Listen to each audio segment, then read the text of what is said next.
এমনি ঘটে না ও বন্ধু রে, এক হাতে তালি বাজে না, রাধা কৃষ্ণ দোষ কি করে না ও বন্ধু রে, ভাবটা এমন কিছুই বোঝো না।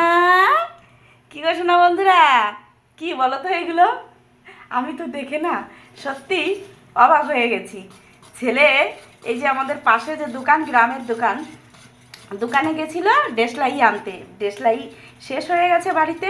দেশলাই আনতে গিয়ে না, ওই যে ছেলেবেলে মানুষ তো নতুন কিছু দেখলেই না কিনতে ইচ্ছে করে। তাই দেখো এগুলো কিন্তু সোয়াবিন। তবে আমি জানি না এই সোয়াবিনগুলো তোমরা কজনা খেয়েছো আর কারা কারা খেয়েছো। তবে একদমই নতুনত্ব দেখছি বাজারে। আমি কিন্তু আগে পরে কখনোই এত বড় সোয়াবিন খাইও নি আর দেখিও নি। কত বড় বড় সোয়াবিন দেখো।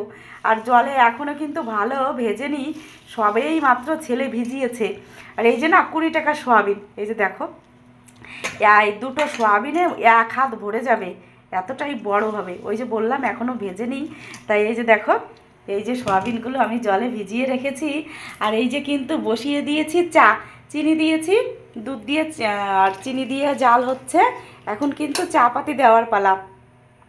আর দুধ চায়ে না একটু বেশি করে চা পাতি না দিলে, ভালো কালার না হলে না ভালো লাগে না। আর আমি কি করি জানো, চা ফোটে আর এই যে ডালের কাটা দিয়ে না ভালো করে চাটাকে ঘুটলে না আমার আরও বেশি ভালো লাগে। আর কড়া লিকার দিয়ে দুধ চা খাবো, বুঝেছো?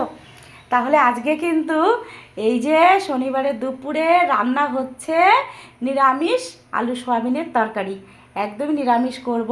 গরম মশলা, আদা, জিরে, তেজপাতা, শুকনো লঙ্কা ফোড়ন দিয়ে আমি কিন্তু আলু দিয়ে আর এই সয়াবিন দিয়ে একদম কষা কষা করে, ছেলে কিনে এনেছে, রান্না তো করতেই হবে স্পেশাল করে।